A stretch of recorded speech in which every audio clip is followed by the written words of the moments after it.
परमेश्वर के धन्य नाम की महिमा हो। प्रभात मनन के सत्र 2056 में आप सभी का बहुत ही विनम्रता के साथ, प्रेम के साथ स्वागत करता हूं। आइए एक और बार हम पढ़ते हैं इब्रानी अध्याय 11 पद 3। विश्वास ही से हम जान जाते हैं कि सारी सृष्टि की रचना परमेश्वर के वचन के द्वारा हुई है, पर यह नहीं कि जो कुछ देखने में आता है वह देखी हुई वस्तु से बना हो। हमारे कल के मनन में हम देखे थे कि किसी भी नई खोज या नया आविष्कार कोई व्यक्ति के किसी वस्तु के अस्तित्व पर जो उस समय तक दृश्य नहीं थे या बनाया नहीं गया हो, विश्वास के परिणाम है। मनुष्य जीवन के हर क्षेत्र में विश्वास का काफी महत्व है। हम कोई कुर्सी पर बैठते हैं तो इस विश्वास के कारण बैठते हैं कि उस कुर्सी को हमारे वजन उठाने की क्षमता है। हम लोग हवाई जहाज पर यात्रा करते हैं, हवाई जहाज में यात्रा करते हैं, हमें हवाई जहाज की कोई जानकारी नहीं है, कैसे चलाया जाता है, कैसे उसके एक एक मशीन कार्य करता है, परंतु हम इस विश्वास से उसमें यात्रा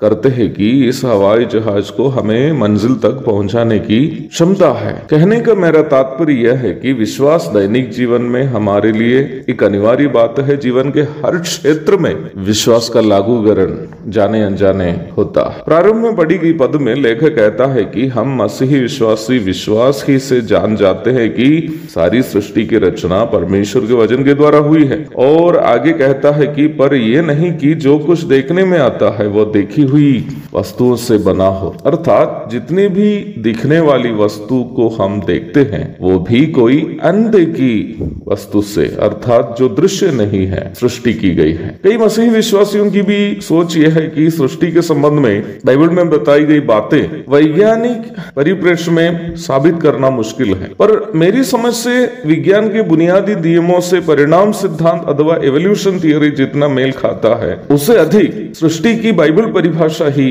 मेल खाता है। विज्ञान के सबसे प्राथमिक तथा बुनियादी नियम को थर्मोडायनामिक नियम अथवा थर्मोडायनामिक्स लॉस कहते हैं। उसका प्रथम नियम इस प्रकार है: the energy in the universe can neither be created nor destroyed. अर्थात विश्व में उपलब्ध ऊर्जा की ना ही नई सृष्टि हो सकती है, ना उसे नष्ट किया जा सकता है। धरती में दिखने वाली वस्तुओं की सृष्टि के संबंध में तथाकथित परिणाम सिद्धांत के परिभाषकों का दावा यह है कि आदि में, वो आदि कब है उनको कोई धारणा नहीं है, उस आदि में एक महाविस्फोट हुआ था जिससे ऊर्जा विभिन्न दृश्य वस्तु के रूप में परिवर्तित हो गया या हो रहा है। इस तथाकथित सिद्धांत में, जबकि यह सिद्धांत नहीं है, केवल एक अनुमान अथवा हाइपोथेसिस है, इस हाइपोथेसिस में यह स्पष्ट नहीं है कि ऊर्जा कहां से संचरण अथवा ट्रांसमिशन किया गया। एक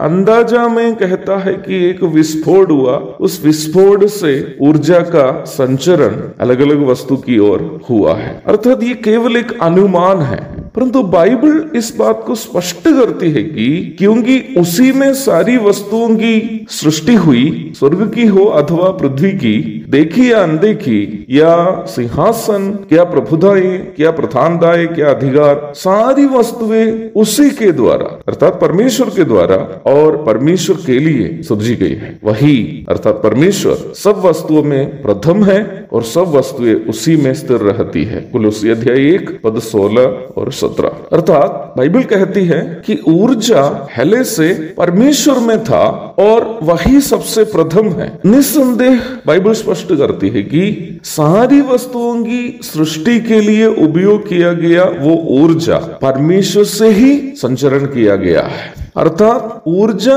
नई सिरे से बनाया नहीं गया है, परंतु हर एक वस्तु में संचरण किया गया वो ऊर्जा पहले से परमेश्वर में था और परमेश्वर से ही हर एक वस्तु की ओर ऊर्जा का ट्रांसमिशन अथवा संचरण हुआ है, जिससे सभी वस्तुओं में ऊर्जा प्राप्त हुई है। अर्थात सभी दृश्य वस्तुओं की सृष्टि एक अदृश्य परमेश्वर से ही हुई है। कितना स्पष्टता के साथ बाइबल इस बात को साबित करती है। अंदाजा और अनुमान में एक जीवन बिताने से कितना अच्छा है कि हम सब की सृष्टि के कारण हुए एक परमेश्वर पर विश्वास करते हुए जीवन बिताना। एक और शुभ दिन की धन्य कामनाओं के साथ आज का मनन मैं यहाँ समाप्त करता हूँ। प्रभु आप सबको आशीष दे। आमीन।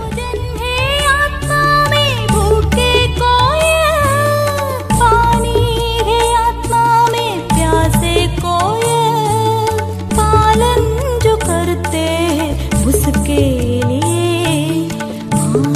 शेष